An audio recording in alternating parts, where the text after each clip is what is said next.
CIA central intelligence agency. CIA তাদের spy কার্যক্রমকে বহাল রাখার জন্য বিড়াল ছানা ব্যবহার করত। দীর্ঘ সময় ধরে সার্জিক্যাল অপারেশন করার মাধ্যমে বিড়ালের কানে একটি মাইক্রোফোন, মাথায় রেডিও ট্রান্সমিটার এবং মেরুদণ্ড বরাবর একটি অ্যান্টেনা বসানো হতো।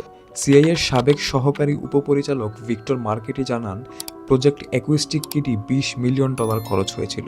1975 সালে একটি সংবাদপত্রে তিনি বলেছেন, কাগজে কলমে সিআইএ প্রতি বছর $750 মিলিয়ন বাজেটে 16 থেকে 18,000 লোক নিয়োগ করে।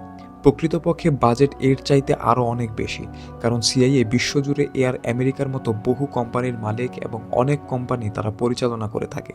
যেমন এই এয়ারলাইনটি দক্ষিণ পূর্ব এশিয়ায় হেরোইন বাণিজ্যে জড়িত। বিড়ালটির প্রথম মিশন ছিল ওয়াশিংটন ডিসির একটি পার্কে অবস্থানরত দুইজন মানুষের কথা আড়ি পেতে শোনা। বিড়ালটিকে যখন পার্কের আশেপাশে ছাড়া হয় তখন দুর্ভাগ্যবশত সেটি ট্যাক্সির নিচে চাপা পড়ে এবং তাদের গোপন মিশনটি ব্যর্থ হয়।